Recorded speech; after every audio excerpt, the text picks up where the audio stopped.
ओम नमो भगवते वासुदेवाय नमः। नमस्कार, मैं ज्योतिषाचार्य वरुण प्रकाश ज्योतिष के आज के संस्करण में आप सभी श्रोताओं का, आप सभी दर्शकों का स्वागत करता हूं। उम्मीद है आप लोग कुशल पूर्वक होंगे। भगवान भोलेनाथ का आशीर्वाद आप लोग मना रहे हैं। शिवरात्रि आ रही है 8 तारीख को। हर माह में शिवरात्रि आती है, लेकिन जो 8 तारीख को आ रही है वो महाशिवरात्रि है। साल में एक बार से महाशिवरात्रि का अवसर आता है। इस दिन भगवान शिव और माता पार्वती का विवाह हुआ था। इस दिन आपको कैसे पूजा करना चाहिए, कौन सी विधि विधान से पूजा करना चाहिए, पूजा करने की विधि क्या होनी चाहिए, समय क्या है, मुहूर्त कैसा रहेगा, इन सब विषयों पे मैंने कल एक वीडियो बना के डाला है। आप उसको देख लीजिए, उसी अनुसार आप पूजा पाठ कीजिए। सामग्री और सब चीज़ें बताई है मैंने, आप कीजिए। भगवान भोलेनाथ बहुत भोले हैं। अगर आप उनसे हमेशा अपनी बातें कहिए, अपनी तकलीफ कहिए, वो एक ऐसे देवता हैं जो सभी के मतलब हर तरह के दुख, कौन से भी देवता, कौन से भी ग्रह, कौन से भी नक्षत्रों से, कौन भी टोन टोटका, जादू टोना, जिन पिचास, भूत, जो भी हो, जिन तरह के भी हो, वो सब के उनके पास तोड़ हैं और वो सबसे आराम आपको देते हैं। इसलिए भगवान भोलेनाथ के शरण में जाइए और उनसे अपनी तकलीफ बताइए। ज्योतिष शास्त्र में आपके हर एक सवालों का जवाब होता है। आपके जीवन में कब कौन सा अवसर आएगा, आपके पास कितना पैसा रहेगा, आपकी संपत्ति कितनी होगी, आपके जन्म से आपकी मृत्यु तक में आपकी आयु कितनी होगी, किस वर्ष आपको कौन सी उपलब्धि मिलेगी, कैसा रहेगा आपका जीवन, कैसा रहेगा समाज में आपका स्थान, इन सभी चीज़ों के बारे में बहुत विस्तार पूर्वक जाना जा सकता है। अगर आप भी इन चीज़ों से जानना चाहते हैं या आपके साथ सब किसी भी तरह का कोई भी समस्या चल रहा है जिससे आप छुटकारा पाना चाहते हैं, तो आप एक बार कुंडली का विश्लेषण कराइए। अगर आपके पास कुंडली नहीं है तो आप अपना नाम, जन्म का स्थान, जन्म तिथि और जन्म का समय हमको भेजिए, फिर हम कुंडली बना के आपको बताएंगे। अगर आप वो भी आपको नहीं है, आपको याद नहीं है, तो आप अपना दाहिना हाथ का एक बार फोटो, फिर दाहिना हाथ बायां हाथ जोड़ के एक बार फोटो और वर्तमान फोटो अपने चेहरे का ये हमको भेजिए, जिसके माध्यम से भी हम आपके बारे में विश्लेषण कर सकते हैं, आपको बता सकते हैं।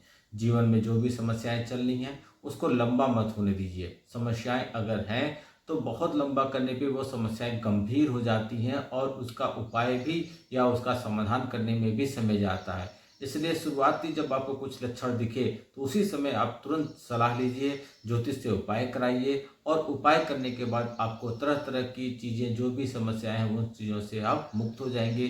जीवन आपका सुखमय और आराम से कटेगा।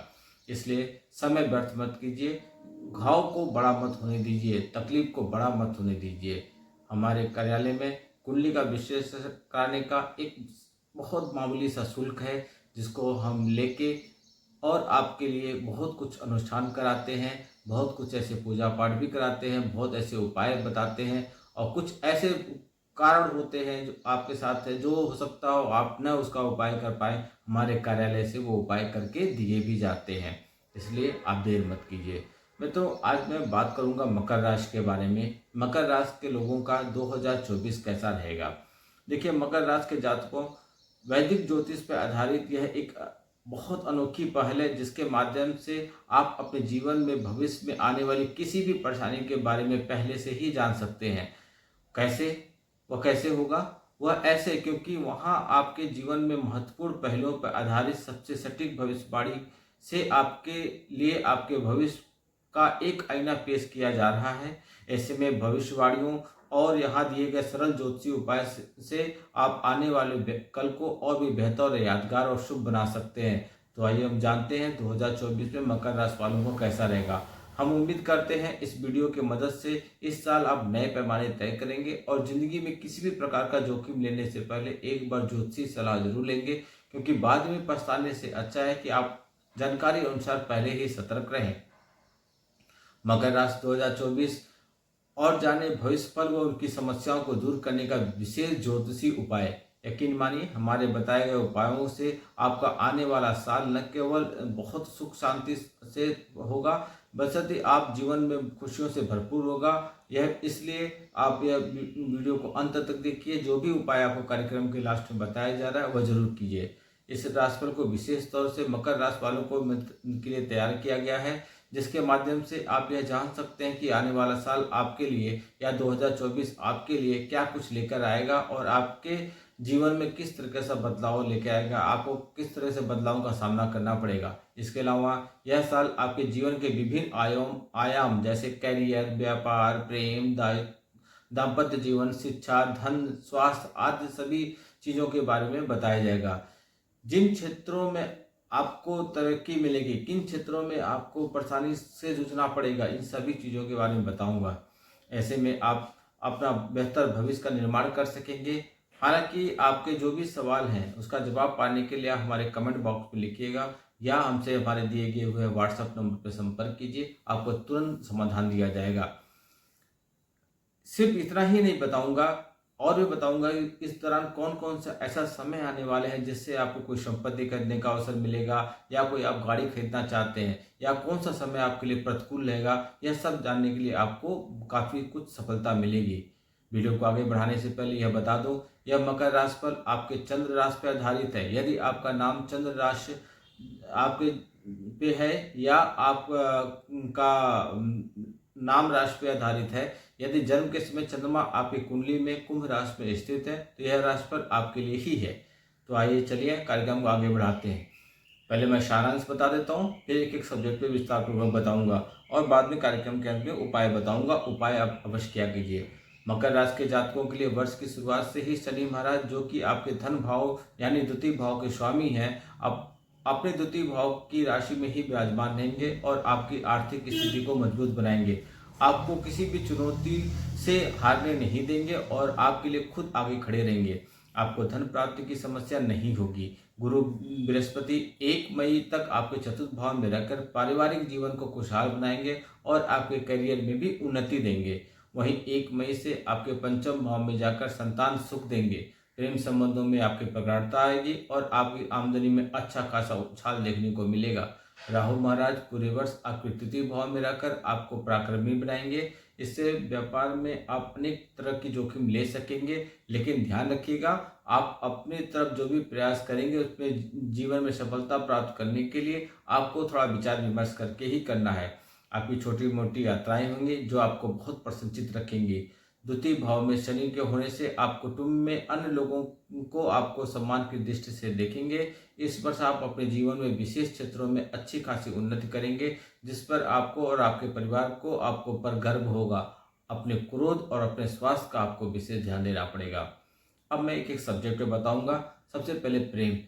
आपके प्रेम संबंधों के लिए वर्ष की शुरुआत बहुत ही अनुकूल होने वाली है, क्योंकि इस साल की शुरुआत से ही बुध और शुक्र आपके एकादश भाव में बैठकर वहां से आपके पंचम भाव पर दृष्टि डाले हुए हैं, जिससे आपके प्रेम संबंधों में भरपूर रोमांस और प्यार के योग बनेंगे। आप एक दूसरे के दिल की जगह बनाने में कामयाब होंगे और आपके रिश्तों में परिपक्वता की ओर दिखेगा। एक दूसरे पर आपका विश्वास जमेगा। आपको एक बात का ध्यान रखना जरूरी है कि जुलाई से अगस्त के बीच जब मंगल का गोचर आपके पंचम भाव में होगा तो वह समय आपके लिए थोड़ा कठिन होगा, तनावपूर्ण हो सकता है। उस समय के दौरान आपको किसी भी तरह से वाद विवाद जो भी इस तरह की समस्या आएंगी उसको आपको टालना है। अपनी वाणी पे आपको काफी लगाम लगाना है, तभी रिश्तों में मधुरता बनी रहेगी। इस वर्ष देवगुरु बृहस्पति 1 मई को आपके पंचम भाव में प्रवेश करेंगे। यह समय आपके प्रेम संबंधों में स्पष्टता और मजबूती प्रदान करेंगे। आप एक दूसरे के प्रति जिम्मेदार रवैया रखेंगे, एक दूसरे के सुख और दुख का पूरा साथ देंगे, वहीं कहीं भी आवश्यक हो तो एक दूसरे की मदद भी करेंगे। इससे न केवल आपका एक दूसरे पर भरोसा बढ़ेगा बल्कि आप अपने रिश्ते की अहमियत को समझेंगे। अगली राशि है आपका करियर कैसा होगा मकर राशि वालों। तो आपको करियर की दृष्टि से देखा जाए तो वर्ष की शुरुआत आपकी राशि के स्वामी शनि महाराज, जो कि दूसरे भाव के स्वामी भी हैं, दूसरे भाव में ही विराजमान रहेंगे और वहां से आपके एकादश भाव को देखेंगे तथा देवगुरु बृहस्पति चतुर्थ भाव में रहकर आपके दसम भाव पर पूर्ण दृष्टि डालेंगे, जिससे आपको अपनी नौकरी में अच्छे परिणाम की प्राप्ति होगी। आप कठिन मेहनत करेंगे, अपने काम की अपेक्षा पर खरा उतरकर और भी बेहतर बन पाएंगे। इससे आपका आत्मविश्वास भी बढ़ेगा और आपका अपने नियोक्ता के प्रति आप दायित्व का आपको पता भी चलेगा। वरिष्ठ अधिकारियों से आपके संबंध भी अच्छे रहेंगे। इस वर्ष तीसरे भाव में राहु स्थित होने से आपको अपने काम में एक चुनौती की तरह लेंगे और कम से कम समय लेकर आप बढ़िया से बढ़िया प्रदर्शन करेंगे। आपकी यही काबिलियत आपको आपके कार्यक्षेत्र में मशहूर करेगी। नवंबर का महीना जो रहेगा, नवंबर का महीना आपके लिए बहुत ही महत्वपूर्ण होने वाला है। इस दौरान आपको अच्छी खासी पदोन्नति का योग बनेगा। इसके अतिरिक्त अप्रैल और अगस्त में स्थानांतरण होने की संभावना है, आपकी प्रमोशन होने की संभावना है। यदि आप नौकरी बदलना चाहते हो तो इसी दौरान बदलेगा। कौन से समय? अप्रैल और अगस्त के दौरान। शिक्षा की बात करूं तो विद्यार्थियों के लिए यह वर्ष शुरुआत से ही अनुकूल रहेगा। बुध और शुक्र आपके पंचम भाव पर दृष्टि डालेंगे और आपके मन में आपकी पढ़ाई के प्रति कौतूहल और उत्सुकता दोनों बढ़ाएंगे तथा आपके अंदर के ज्ञान को समृद्ध बनाने में, आपकी शिक्षा के क्षेत्र में उन्नति करने में सहयोग प्रदान करेंगे। आपकी दक्षता बढ़ेगी, आप अपनी पढ़ाई के नए आयाम तक पहुंच जाएंगे। यदि आप किसी प्रतियोगी परीक्षा की तैयारी में जुटे हैं तो हमारे कार्यालय से सिद्ध किए हुए कलम को मंगा लीजिए। उस कलम के माध्यम से जो आप पूजा पाठ करेंगे तो आपको काफ़ी कुछ सफलता मिलेगी। उस कलम के माध्यम से कोई भी प्रतियोगी परीक्षा में आप जाएंगे, तैयारी कर रहे हैं, एग्जाम देंगे तो आपका उत्तीर्ण होने की प्रतिशत जो रहेगी वो बढ़ी हुई रहेगी। तो शिक्षा के हिसाब से जनवरी से फरवरी और फिर अगस्त और सितंबर तथा नवंबर के महीने में मकर राशि वालों आपके लिए उत्तम रहेगा। आप आशा के हिसाब से आपको परिणाम मिलेगा। उच्च शिक्षा ग्रहण करे विद्यार्थियों को अनेक चुनौती का सामना करना पड़ेगा। उनकी एकाग्रता में कमी महसूस होगी और उनका अपने विषयों से ध्यान भटकेगा। व्यायाम करते रहिए और व्यवधान के कारण आपकी पढ़ाई भी बाधित होगी, लेकिन हिम्मत न हारिए, मेहनत करते रहिए। शिक्षा के लिए विदेश जाने का सपना अगर आप देख रहे हैं तो फरवरी और से अप्रैल का बीच का समय आपके लिए बहुत उत्तम रहेगा। पैसे वित्त की स्थिति कैसी रहेगी मकर राशि वालों? तो बुध और शुक्र आपके एकादश भाव में वृद्धि करेंगे। वहां उपस्थित होकर आपकी आमदनी में दिन प्रतिदिन बढ़ती ही जाएगी। आपकी वित्तीय स्थिति मजबूत होगी। दूसरे भाव में उपस्थित शनि महाराज आपके ही राशि कुंभ में होने से आपको धन संचय करने की प्रवृत्ति पर जोर देंगे, जिससे आप कुछ धन बचा लेंगे। हालांकि मंगल और सूर्य वर्ष की शुरुआत में आपके द्वादश भाव में रहेंगे, जिससे खर्चों भी होंगी, लेकिन फरवरी के बाद में उसमें कमी आने लगेगी। वित्तीय तौर पर यह वर्ष आपको बहुत कुछ प्रदान करने वाला है।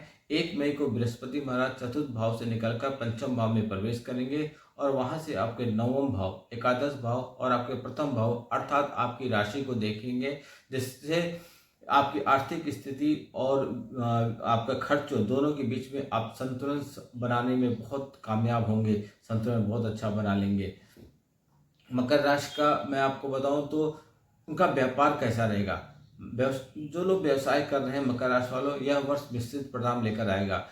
आपके तीसरे भाव में विराजमान होकर राहु महाराज आपको चुनौतियों से न घबराने के लिए बनाएंगे, जिससे आप बड़े से बड़े जोखिम उठा लेंगे और अपने व्यापार को बहुत अच्छे तरीके से चलाएंगे और पटरी पर लाने का पूरा प्रयास करेंगे। आपके साथ काम करने वाले लोगों का सहयोग भी मिलेगा और आपके अधीन काम करने वाले लोग आपके प्रदर्शन में सुधार लाने के लिए बहुत अच्छी मेहनत करेंगे, जिससे आपका व्यापार बहुत मजबूत होगा।